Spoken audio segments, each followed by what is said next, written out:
Oliver.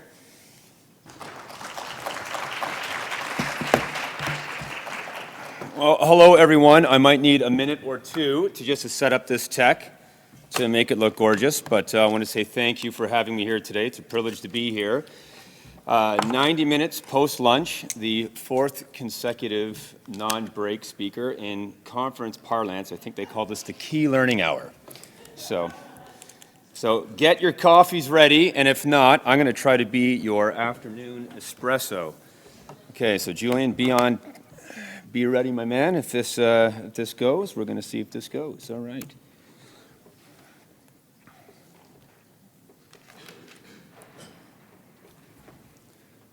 Am I on screen?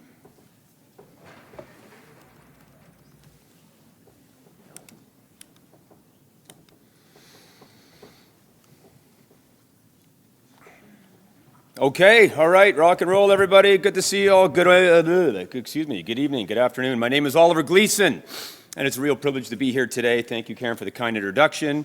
As Karen mentioned, I'm a lawyer turned executive coach, strategic consultant, and trainer. I'm going to take out this lanyard. It's a little inconvenient. These days, I spend my time helping early and emerging career professionals think, act, and perform like C-level executives, and in the case of associates, think, act, and perform like partners. This work just isn't my business, it's my mission. This is my unique dent in the universe, so to speak, and today I want to show you why these executive-level skills are absolutely critical for the legal profession and why urgency around developing them has never been higher.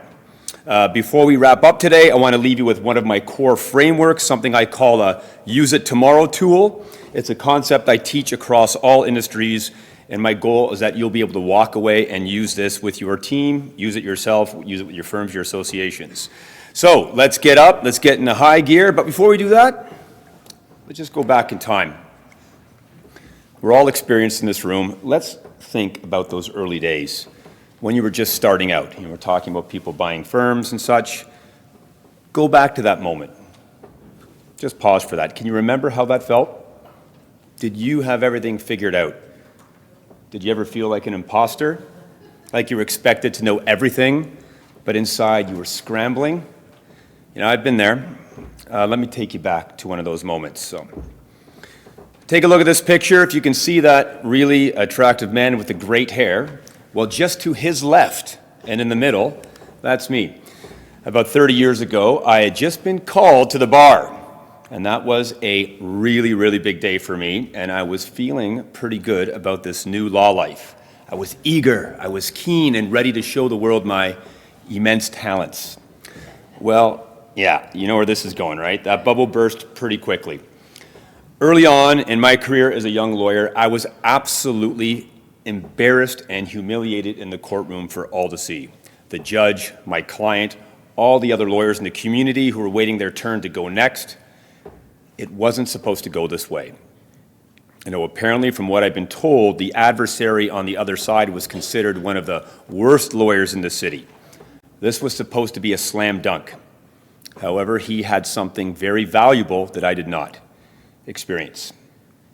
And while I could have used some that day, I got yelled at by the judge. I could just feel these knots in my stomach eating away at me. All I wanted to do was escape. And eventually, thankfully, all things end, and I got out of there, and I had some time to think about it. And these feelings of failure and embarrassment, they actually quickly turned to feelings of real frustration, because these things I didn't know, they didn't feel like hard things. I just didn't know them. I was pretty confident in my intellectual abilities, or so I thought. I did really well in school, so why was I not better? I wanted to be like this guy. Confident, energetic, ready to take on the world. Instead, I was more like this guy, frustrated, stuck, unsure, lacking confidence. So that early childhood trauma, as you can imagine, shapes the work that I do now. But I wish I could go back in time and be there for that guy. Imagine if you could go back. What's the one thing you wish you knew earlier in your career? If you don't mind, take a few seconds. I don't mind if you write it down, put it on your phone. I may call you out on it right in this session, or tonight, or at dinner, or over beers. I'm interested to know, what is that one thing that you would do to help yourself earlier in your career? I can see the pens flying. Okay, good. Whatever you wrote down, whether it was something technical or something internal, it came from the same place. A moment where you didn't yet know how to move with confidence. That's the common thread amongst all of us. It really wasn't about the task. It was about the underlying skill of navigating complexity, figuring out how to show up, how to make decisions, and how to take ownership when everything is still really new. And we all went through that, right? We all went through it. We all learned eventually, but we learned it the long way. And if we're honest, the way we learned the executive part of the job was basically watch, guess, get corrected, try again, hope you eventually get it. It was the rite of passage. Sink or swim, figure it out in the hallway, read the room, learn how the partners think, hang out with them long enough. And yes, some of us got lucky. We had that partner who took the time, or we worked on the right file, or we were in the right environment. But for many of us, myself included, it was slow, unclear, stressful. We didn't know the rules. We learned them through proximity, repetition, and the occasional painful moment.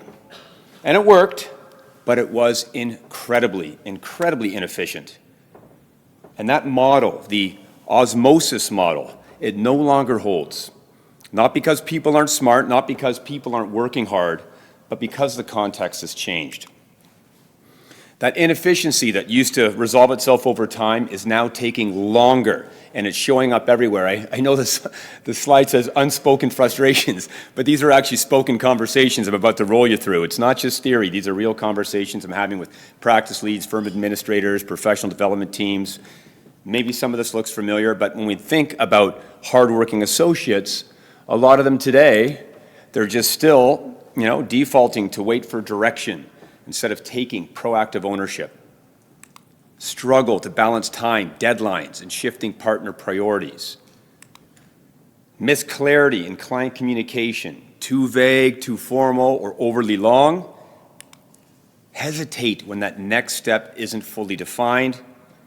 And for me, a big one, focus on legal tasks in isolation from broader business and client context. And here's the key point. This isn't about capability. This isn't about effort. These are bright, hardworking associates. The issue is it's taking longer than ever for people to go from deer in the headlights to trusted, self-directed, partner-ready contributor. And when that progression takes too long, people don't just get frustrated, they leave. And when they leave, it's not just emotionally hard, it's expensive. The most recent data puts the cost of losing a single associate anywhere from $250,000 to $500,000 depending on market and level. And this just isn't anecdotal. Recent findings show that early career retention is now identified as a top strategic risk for Canadian law firms. Not a nice to have, not a culture perk. It is a strategic risk variable. And the real key point is that this is not a performance problem. This is a professional development and support problem. So the question becomes, how do we shorten the learning curve without lowering expectations and without asking partners to carry more? So here's how we fix it. This image here tells the story. The top level, the visible level, that's what everybody sees with partners, billables, drafting outputs, etc. But that's not what makes someone partner ready. That's just the surface. The real growth, the part that drives confidence, judgment, trust, happens below the surface. This is what I call the executive foundations. How we think, how we act, how we perform every day. And when we build these intentionally, everything moves faster. People grow quicker, partners get capacity back, and the firm wins. So let's unpack this. What does this look like in practice? What are these executive skills I'm talking about? These skills that help us think, act, and perform like a partner. Well, there's two types. The big picture macro skills and the everyday micro skills. Both are very important and they work together, Let me walk you through them both quickly. These are the macro skills, the big picture strategic abilities that define senior professionals: leadership, strategy, communication, decision-making. They take time to perfect, but they need to be introduced early. The sooner associates start building them, the more purposeful their work becomes. It gets them into the game faster. They begin connecting what they do every day to the bigger picture. And that's how we turn good lawyers into business thinkers. These are the micro skills, the small professional transactions that shape how people experience working with you. Fairly or unfairly, you're being judged by these thousands and thousands of moments every single day. It's how you write an email, how you manage your time, how you show up at meetings, how you follow through. These are proof points that define your professional reputation long before you ever say, "I'm ready for partnership." These micro skills are where fast wins can happen. They build momentum, they build confidence, and they build trust right away. And when those fast wins stack up, people naturally start to gravitate and lean into the bigger strategic macro level work. So when the micro is strong, the macro becomes possible. So let's take a look and see what happens when executive performance skills are firing on all cylinders. So here's what happens when we start building these executive foundations early.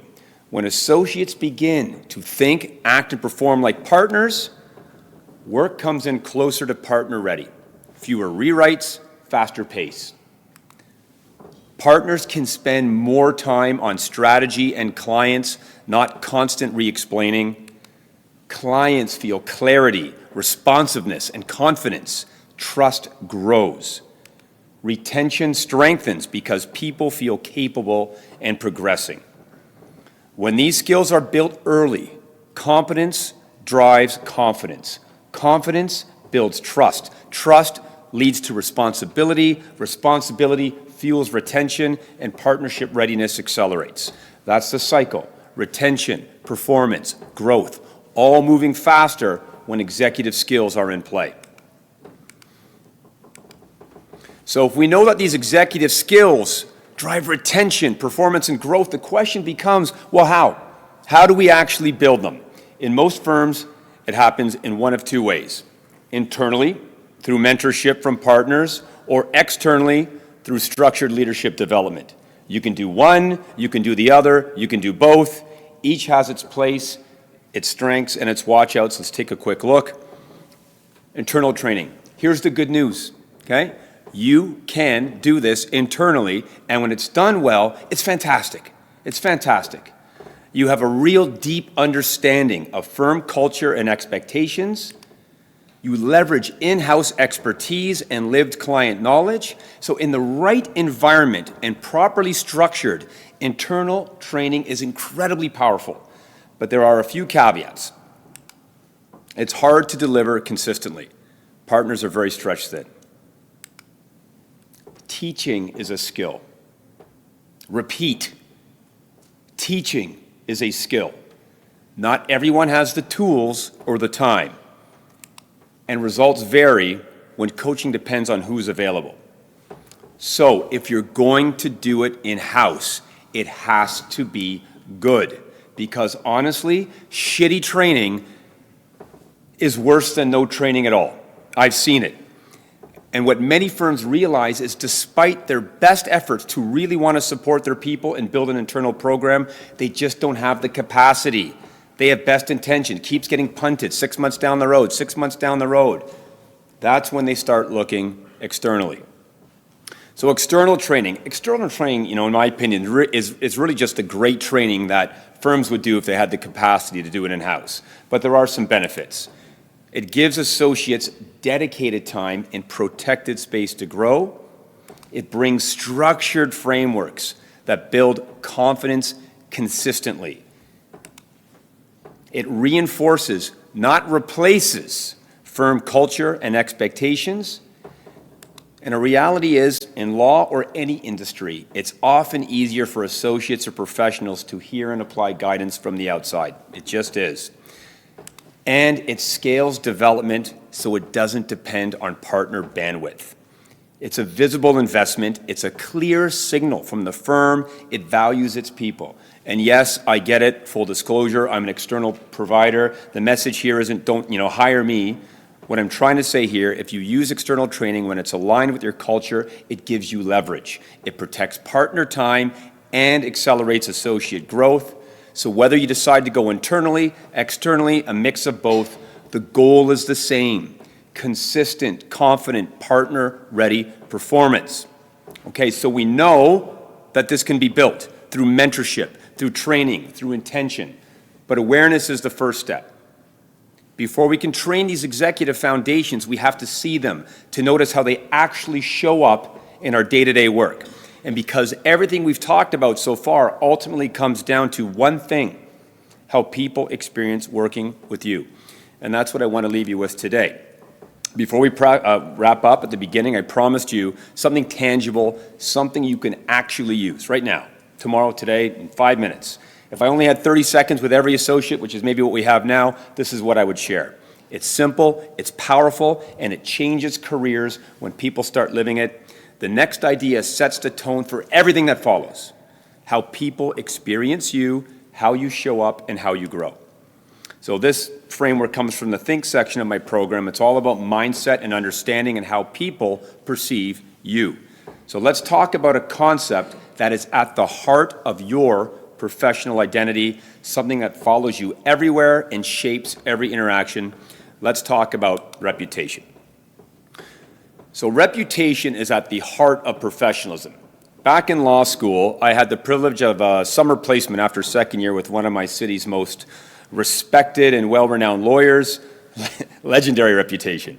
But he drilled it into me consistently, reputation, reputation, reputation. And like most of us early on, I made a few mistakes, thankfully, pre-social media, but they didn't do my reputation any favors. And reputations, they're slow to build. They're very sticky. They're tough to shake. Think of a child actor trying to transition into serious roles. The world has already decided who they are. The same thing happens to us professionally. Those early impressions, how we respond, communicate, carry ourselves, start defining us fast.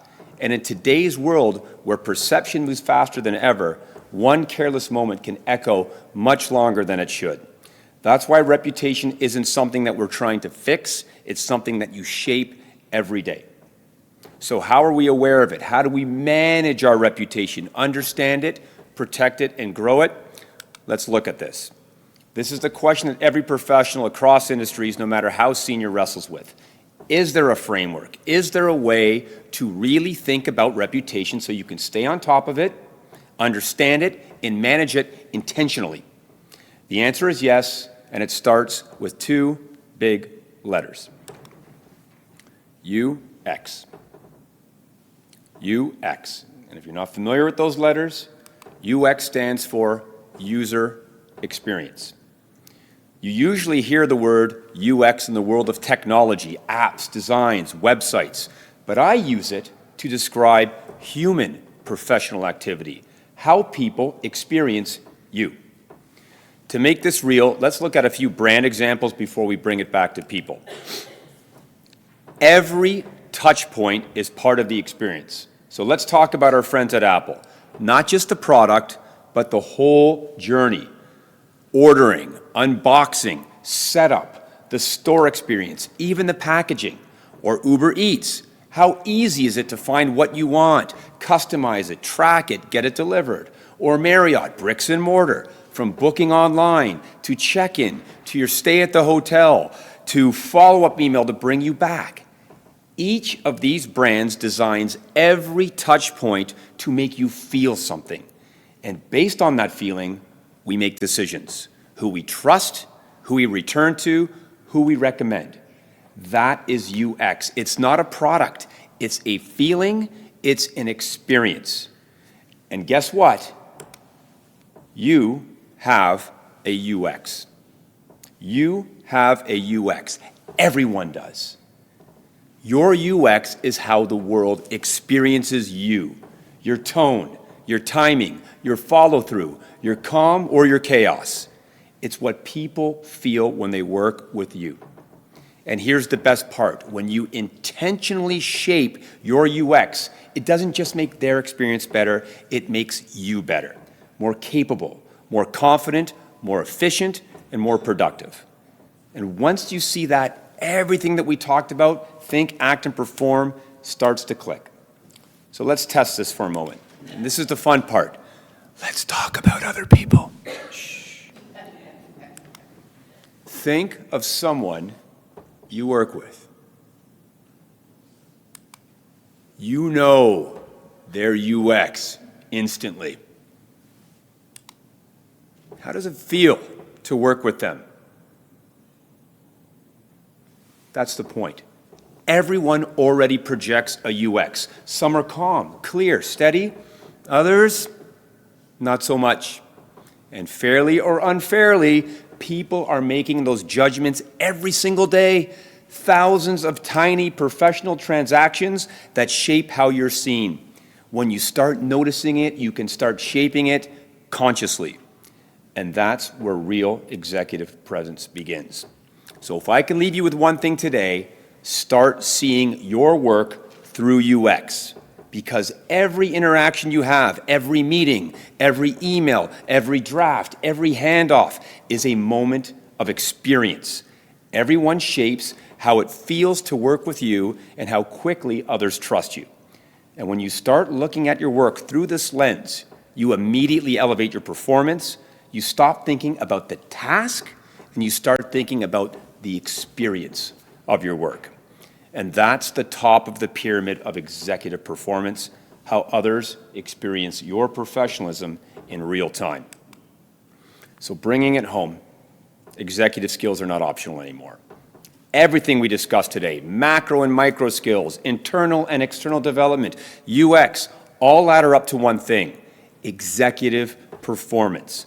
Because when associates learn to think, act, and perform like a partner, when they act with ownership, and when they perform with clarity, when they think like executives, firms optimize faster, clients feel the difference, and retention strengthens.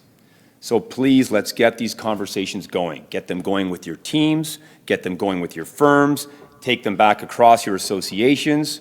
We've proven the need, we've seen the impact. Now it's time to raise the floor and elevate the next generation and help them really lead effectively. So thank you. I know we're about to go into a Q&A with Karen. I don't know how much time we have. If we don't get through your questions, I'm hanging around. I'm super passionate about this subject. I'm here for the day. I'm here for the night. I'm at the dinner. I'm at the post-event.